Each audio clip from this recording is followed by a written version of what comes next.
Bismillah wassalatu wassalamu ala man la nabiyya ba'da. Mohon maaf video pembelajarannya terpotong. Tayyib, kita lanjutkan. Falaisa fis siwak inda dukhulil bait illa mujarradal fi'l. Dan siwak tidak dilakukan oleh Nabi SAW ketika masuk rumah, kecuali hal tersebut hanya perbuatan yang beliau lakukan, bukan perintah. Nabi nggak bilang kalau kamu masuk rumah siwakan dulu. Jelas gak? Siwak yang dilakukan oleh Nabi SAW ketika masuk rumah itu perbuatan yang biasa Nabi lakukan dan tidak ada kata perintah dari Nabi SAW. Sehingga dengan demikian fayakunu manduban. Maka dengan demikian siwak itu hukumnya sunnah. Ini contoh pertama. Contoh yang menunjukkan bahwa perbuatan Nabi SAW yang dilakukan dalam rangka beribadah itu hukum asalnya adalah sunnah. Artinya perbuatan tersebut disyariatkan tapi tidak ada hukuman jika ditinggalkan. Ini dalilnya adalah contohnya jawaban Aisyah radhiyallahu anha ketika ditanya tentang Nabi SAW ketika masuk rumah, apa perbuatan yang Nabi lakukan lebih dulu. Tayyib. Wa mithalun akhar, contoh yang lainnya, Kana Nabi sallallahu alaihi wasallam, dulu Nabi sallallahu alaihi wasallam yukhallilu lihiyatahu fil wudu. Beliau menyela-nyela jenggotnya ketika berwudu. Fatakhlilul lihya, menyela-nyela, menggosok-gosok jenggot, laisa dakhilan fi ghuslil wajhi, bukan termasuk dari mengusap wajah. Hatta yakunu bayanan limujmalin, sehingga ia menjadi bayanan, penjelas, limujmal, untuk keumuman ayat tentang berwudu. Ayat tentang wudu, Allah Subhanahu wa taala memerintahkan untuk membersihkan, membasuh wajah ketika berwudu, mencuci wajah. Namun perlu diperhatikan bahwa menyela-nyela jenggot itu, menyela-nyela jenggot tidak termasuk dari wajah. Tapi karena perbuatan ini, yaitu menyela-nyela jenggot, Rasulullah menyela-nyela jenggot, ini berhubungan dengan ibadah wudu, maka menyela-nyela jenggot menjadi hal yang disyariatkan dalam Islam. Namun yang perlu diperhatikan lagi adalah apakah hal tersebut adalah perbuatan yang wajib atau sunnah. Jawabannya adalah wa inna ma huwa fi'lun mujarrad.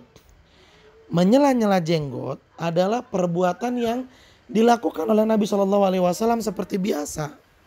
Dan umumnya manusia yang punya jenggot, memang ketika mencuci wajah tentu dia otomatis juga akan mencuci jenggotnya, bahkan ada yang menyisirnya.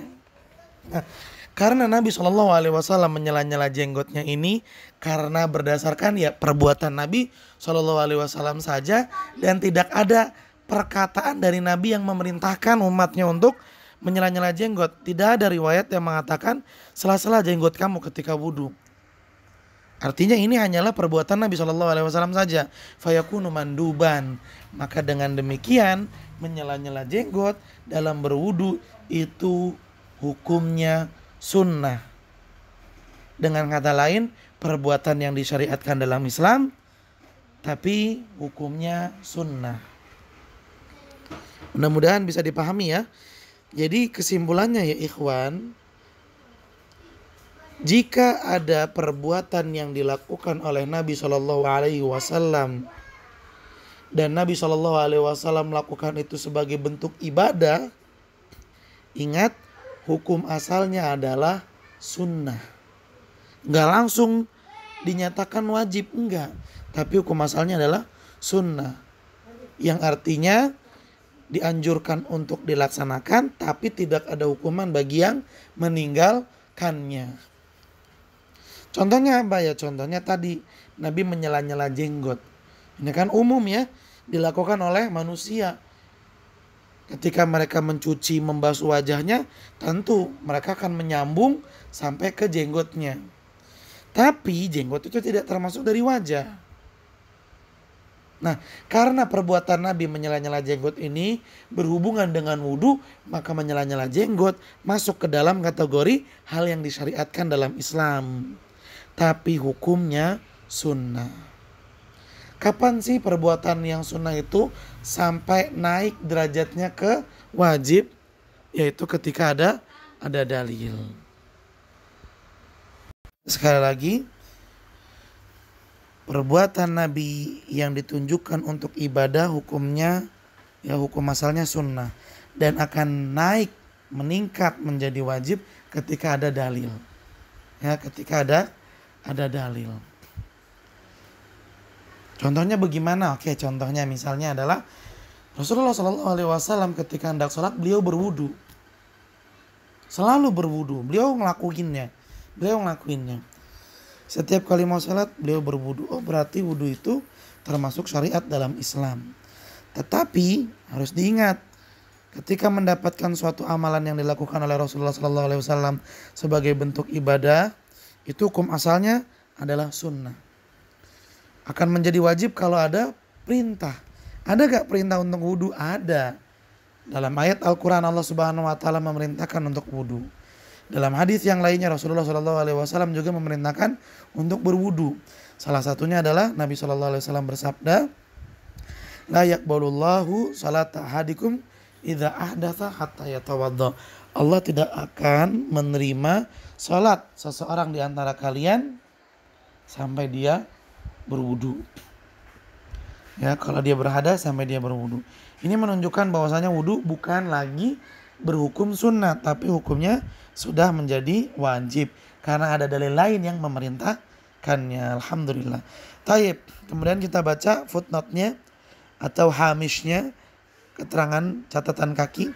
An-naw'ur rabi, jenis yang keempat, minal af'alil nabawiyah, dari perbuatan Nabi SAW, ma fa'alahu Nabi SAW, perbuatan yang dilakukan oleh Nabi SAW ala jihatil kurbah, dalam rangka mendekatkan diri kepada Allah, wal ibadah, dan dalam rangka beribadah.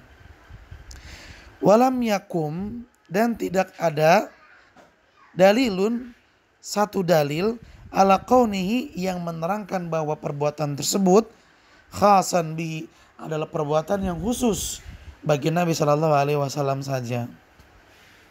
Jadi perbuatan yang keempat adalah perbuatan yang dilakukan oleh Nabi dalam rangka ibadah dan tidak ada keterangan dalam dalil lain yang menunjukkan bahwa perbuatan itu khusus hanya Nabi yang melakukan, tidak ada. Walam yaf'alhu ibadatan, dan Nabi juga melakukan itu bukan sekedar kebiasaan, ya, kebiasaan masyarakat waktu itu, tidak. Ya, contohnya siwak.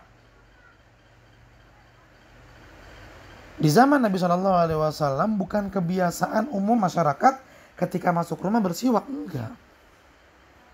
Bukan. Tapi Nabi SAW merutinkan hal itu sehingga ya dipahami bahwa perbuatan tersebut disyariatkan.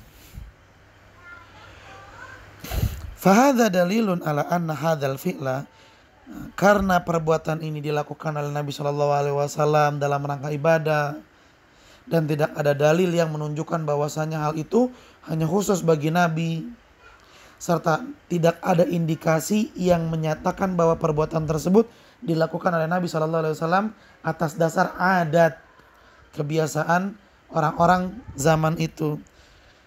Maka ini menunjukkan bahwasanya perbuatan ini masyru', adalah perbuatan yang disyariatkan dalam Islam.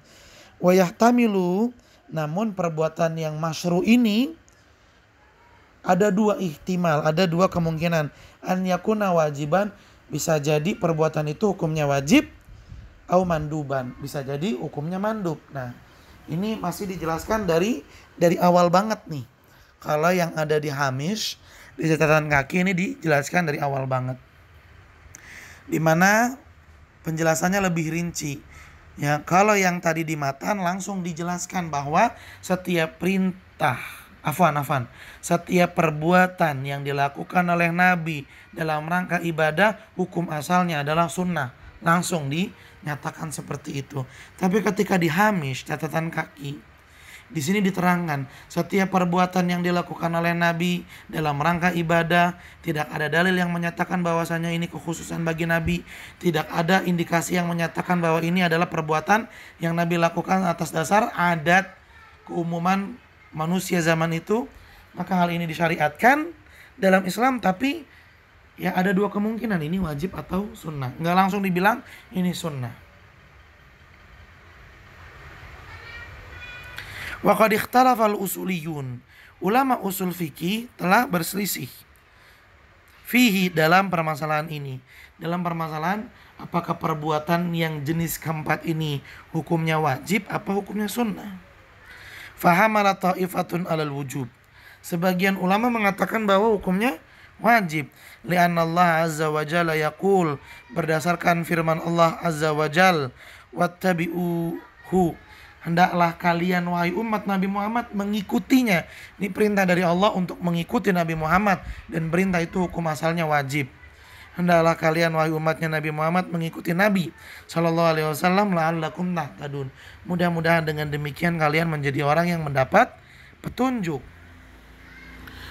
Wa yaqulu subhanahu, dan Allah subhanahu wa ta'ala juga berfirman, laqad kana, sungguh telah ada, lakum, bagi kalian, fi rasulillahi, dalam diri Rasulullah, uswatun hasanah,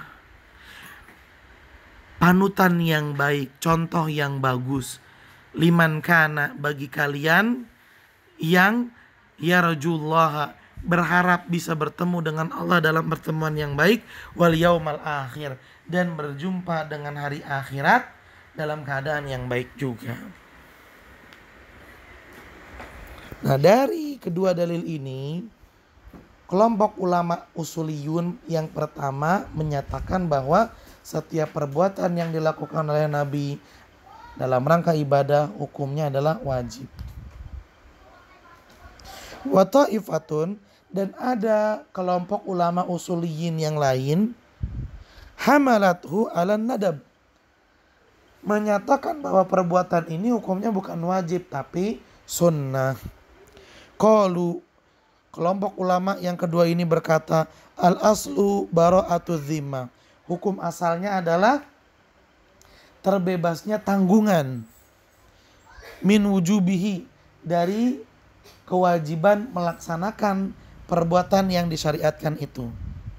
Ya, hukum asalnya dalam ibadah itu, tidaklah wajib. Ini hukum asal dalam ibadah. Sholat hukum asalnya ya nggak wajib, tapi karena ada perintah maka jadi wajib. Hukum asal dalam ibadah itu bara'atu zimmah. Bara'atu zimmah minan wujubihi, tidak ada tanggungan untuk melaksanakan kewajiban tersebut. Wal aslu ada mutakriri ukubah ala tarki, dan hukum asalnya juga dalam ibadah ada mutakriri ukubah, tidak ditetapkannya hukuman ala tarki karena meninggalkannya, tidak ditetapkan hukuman kalau meninggalkannya. Ini hukum asal dalam ibadah nih, perlu kita pahami baik-baik. Hukum asal dalam ibadah adalah tidak ada tanggungan untuk melaksanakan, tidak ada kewajiban untuk mengerjakannya, dan tidak ada hukuman jika ditinggalkan. Illa bidalil, kecuali ada dalil yang menyatakan itu wajib. Kalau ada maka pada saat itu jadi wajib untuk dilaksanakan dan dihukum kalau ditinggalkan. Wala yujadu dalil, tapi jika tidak ada dalil, ya kembali lagi ke hukum asalnya. Apa itu? Sunnah. Wa dzakaral muallifu, dan penulis menyebutkan mithalain, dua contoh lihadhil masalah untuk permasalahan ini, yaitu perbuatan Nabi yang keempat. Dan ini adalah pendapat yang paling kuat yang menyatakan bahwa perbuatan Nabi yang ditunjukkan untuk ibadah dan tidak ada dalil yang menyatakan bahwa hal itu khusus hanya untuk Nabi saja, serta tidak ada indikasi bahwasanya Nabi mengerjakan itu sebagai kebiasaan umum masyarakat zaman itu, maka perbuatan itu disyariatkan tapi hukumnya sunnah. Baik. Alhamdulillah. Al-khamisu, perbuatan Nabi SAW yang kelima. Ma fa'alahu, perbuatan yang dilakukan oleh Nabi SAW bayanan, sebagai bentuk penjelas, limujmali, untuk keumuman, min nususil kitab, yang terdapat di dalam dalil dari Al-Quran, awis sunnah, atau dalil yang datangnya dari sunnah. Fawajibun alaihi, perbuatan yang Nabi SAW lakukan ini sebagai bentuk penjelas untuk keumuman yang terdapat dalam nas. Nas itu dalil dari Al-Quran dan sunnah.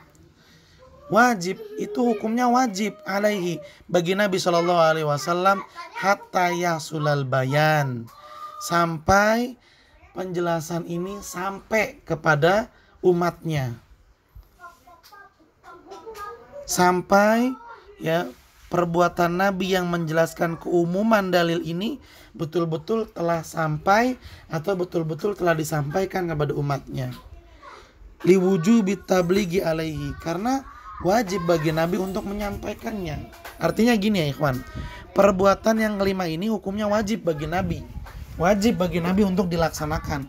Gak boleh Nabi meninggalkannya. Sampai kapan menjadi wajib? Ya sampai perbuatan ini betul-betul telah diketahui oleh umatnya Nabi Muhammad SAW.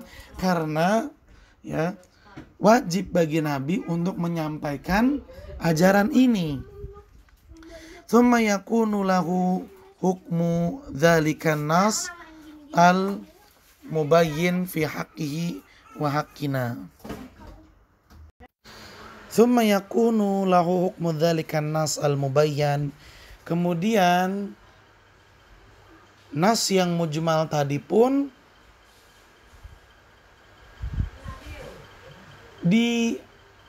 dijadikan hukumnya sesuai dengan dalil yang mubayyannya. Dalil yang mubayyinnya. Jadi kan ada nas yang umum nih, nas yang umum ya, perintah yang umum tapi tidak dijelaskan secara rinci. Lalu Nabi SAW merincinya. Maka hukum yang dianggap adalah hukum yang merinci, bukan hukum yang masih mujmal. Dan hukum yang rinci itu fi haqqihi wa haqqina, itu menjadi tanggungan bagi Rasulullah SAW dan juga menjadi tanggung jawab bagi kita umat Nabi SAW. Ya. Artinya sekali lagi, kan ada dalil yang mujmal, dalil yang masih umum bentuknya, tidak dirinci. Kemudian Nabi SAW menerangkannya dengan perbuatan Nabi SAW. Maka hukum yang dianggap oleh kita, hukum yang dipegang bukan yang mujmalnya lagi, tapi yang mubayyannya, yang merincinya. Dan hukum yang merinci ini, dalil yang merinci ini, itu menjadi patokan hukum fi haqqihi bagi Nabi SAW, wa fi haqqina, dan bagi kita umatnya. Fa in kana wajiban kana dzalikal fi'lu wajiban. Kalau perbuatan Nabi SAW yang merinci nas yang mujmal ini adalah perbuatan yang wajib, kewajiban, maka hukumnya ya jadi wajib. Ya, hukumnya menjadi wajib. Nggak dikatakan lagi sebagai sunnah, hukumnya menjadi wajib. Sekali lagi, jika perbuatan Nabi SAW yang ditunjukkan untuk merinci nas yang mujmal, hukumnya wajib. Jika perbuatan yang dilakukan oleh Nabi SAW bertujuan untuk merinci nas yang mujmal itu hukumnya wajib, maka ya perbuatan itu jadi wajib untuk Nabi dan untuk kita. Wa in kana manduban, tapi kalau hukumnya adalah sunnah, kana dzalikal fi'lu manduban, maka perbuatan itu dihukumi perbuatan yang sunnah. Ya, sekali lagi Ustadz ringkas buat kalian. Perbuatan yang kelima adalah perbuatan yang dilakukan oleh Nabi SAW dalam rangka menerangkan, merinci, menjelaskan keumuman yang terdapat di dalam nas yang masih mujmal, nas yang masih umum.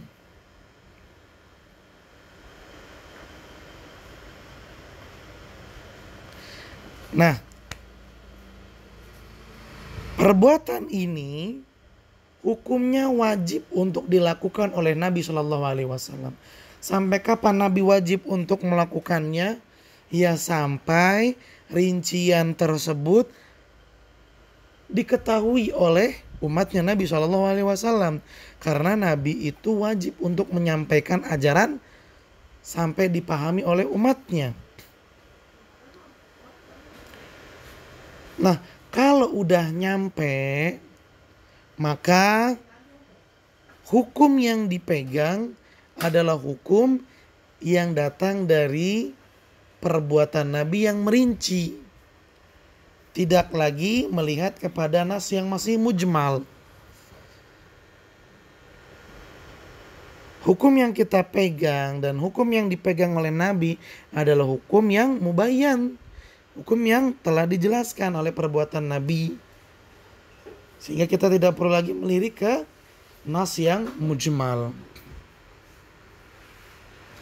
Nah, perbuatan Nabi SAW yang kelima ini yang merinci, itu hukumnya apa? Hukumnya wajib apa sunnah? Penulis mengatakan fa in kana wajiban kana dzalikal fi'lu wajiban. Kalau perbuatan yang dilakukan oleh Nabi ini hukumnya wajib, ya jadi wajib. Kapan jadi wajib? Ketika ada perintah dari Nabi Muhammad SAW untuk melakukannya.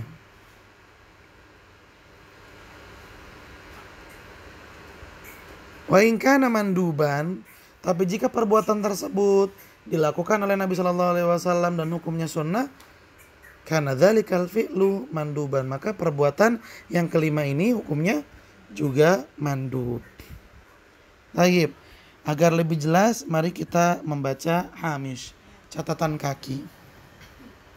An-naw'ul khamis, bagian yang kelima. Ma fa'alahu Nabi sallallahu alaihi wasallam, perbuatan yang dilakukan oleh Nabi sallallahu alaihi wasallam bayanan, sebagai rincian limujmalin, untuk dalil yang masih umum. Fayatina dalilun mujmalun fil kitabi awis sunnah.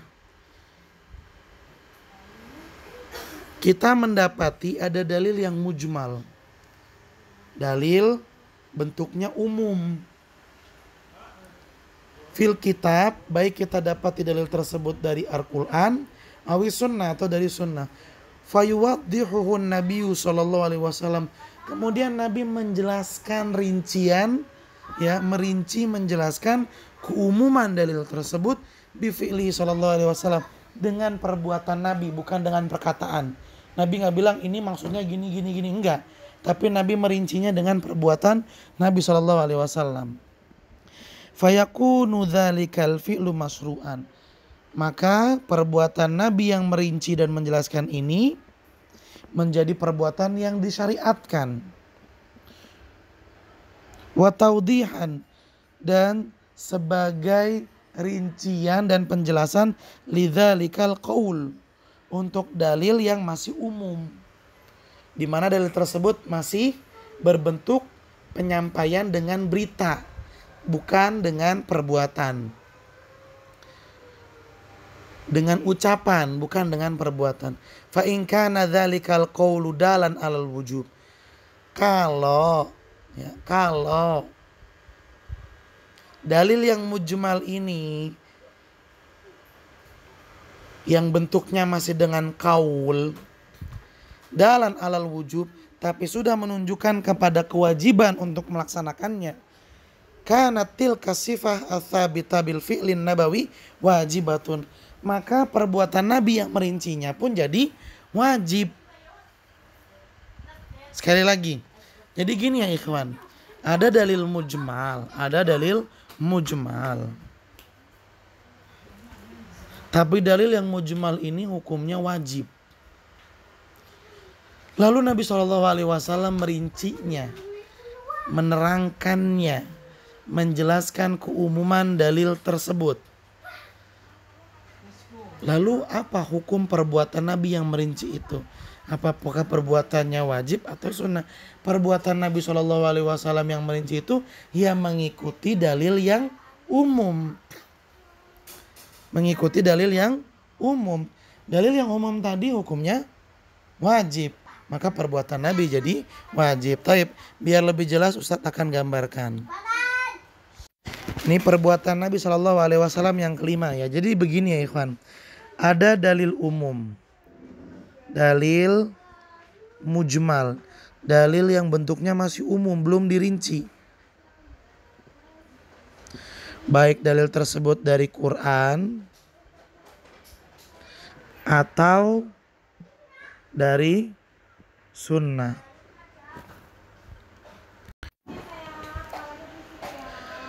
Ya, baik dari Al-Quran atau dari sunnah. Tapi dalil mujmal ini ya, dalil mujmal ini menunjukkan keamalan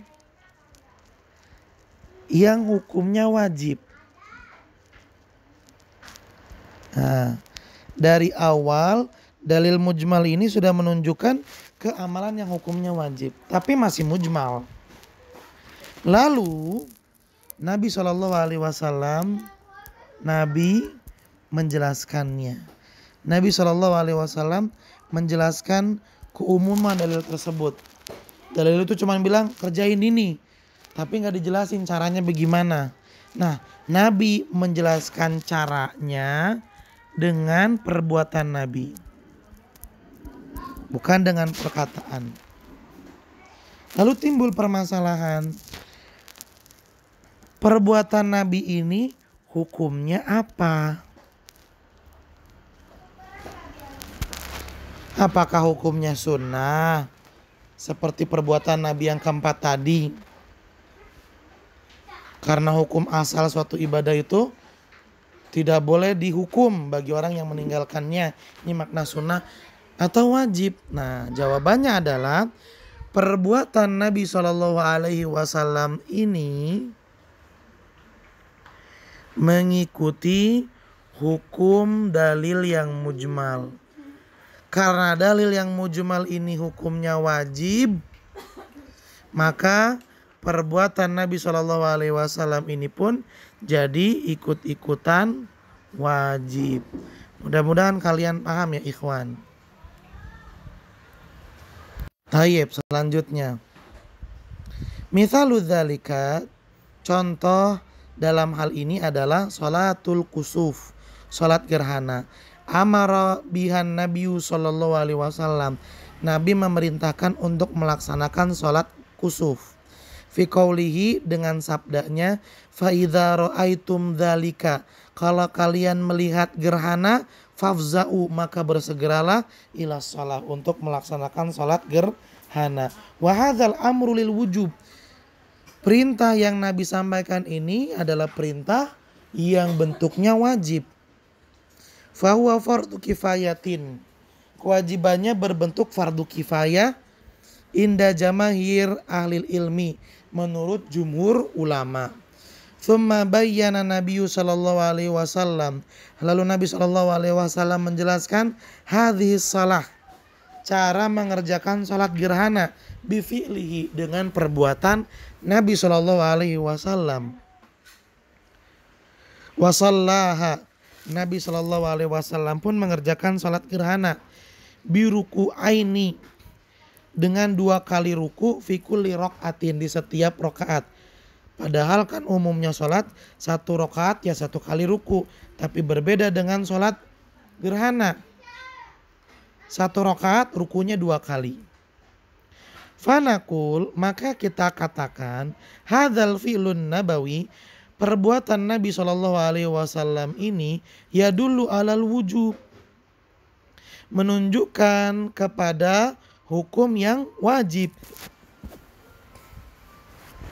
Fayajibu fi'lus salati, maka wajib melaksanakan salat gerhana biruku aini, dengan 2 kali ruku setiap rakaat.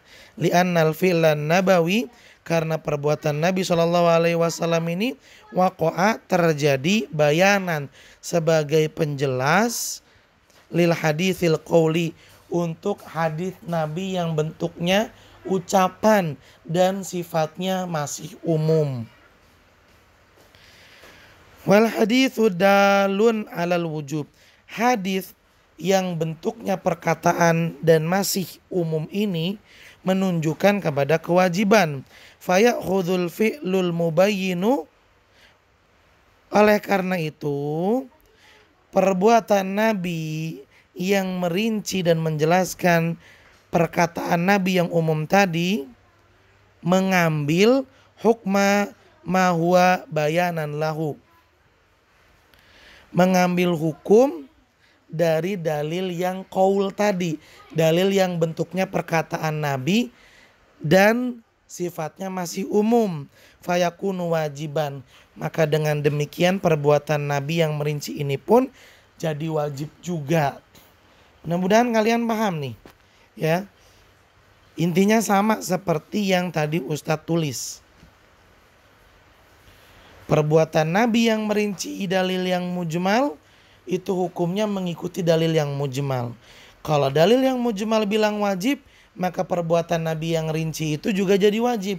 Kalau dalil yang mujmal itu sunnah, maka perbuatan Nabi yang merinci juga menjadi sunnah. Wa ammal mithalul ladzi dzakarahul muallifu, adapun contoh yang penulis sebutkan dalam sunnatit tawaf, sunnah tawaf, sunnah melaksanakan tawaf. Fa innal istidlal alladzi indahu yadullu alal wujub,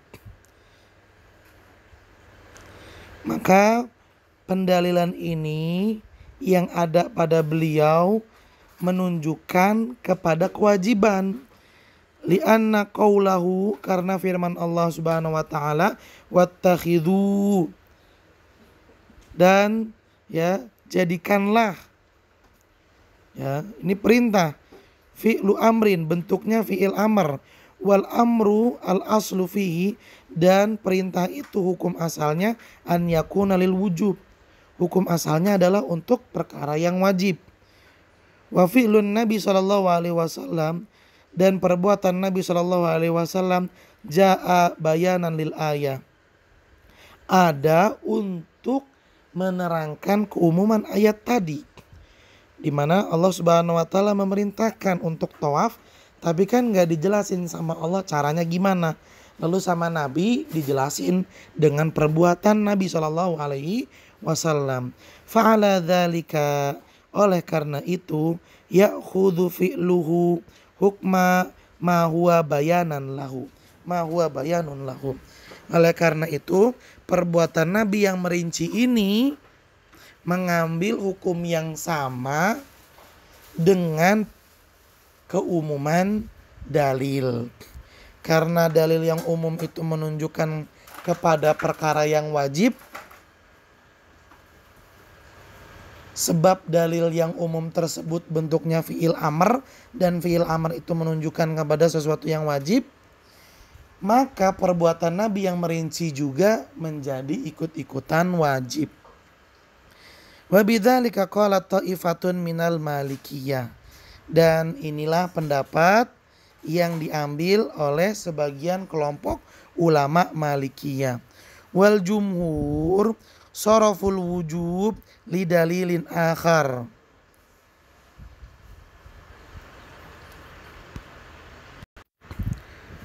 sedangkan jumhur ulama saraful wujub, mereka memalingkan kewajiban merubah hukum wajib menjadi sunnah lidalilin akhar, berdasarkan dalil yang lain, min mithli ma warada fil hadis, seperti yang terdapat dalam hadis di mana diterangkan an Arabiyan, bahwasanya ada orang Arab Badui.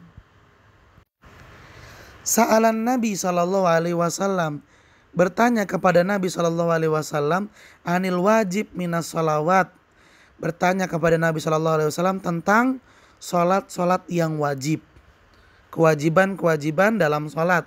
Faqala, maka Nabi sallallahu alaihi wasallam pun menjawab, khamsu salawat, salat yang wajib itu ada 5, fil yaumi wal lailah, dalam sehari dan semalam.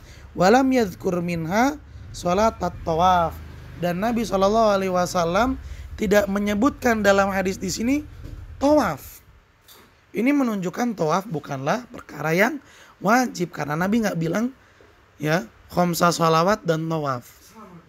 Wa hunaka adillatun ukhra, dan ada juga dalil yang lain, yastadillu bihal jumhur, di mana jumhur ulama menggunakan dalil tersebut ala sarfil amri fil ayat, untuk memalingkan perintah dalam ayat minal wujub, dari hukum wajib, ilal istihbab, menjadi hukum yang sunnah. Baik, mungkin kalian bingung ya. Ya, ini mohon maaf sebelumnya. Jadi footnote, catatan kaki yang tadi kita baca, nih Ustadz scroll ya. Nah, yang ini nih yang ada kursornya nih muter-muter. Ini tadi kan kita baca yang ini ya. Yang ini sampai yang ini nih, ada kursor muter-muter nih. Ini adalah keterangan untuk tulisan yang ada di halaman 229 ini. Padahal tadi kita belum baca ya. Ini belum kita baca, tapi sudah kita baca keterangannya, makanya jadi bingung. Ya, jadi bingung kalian.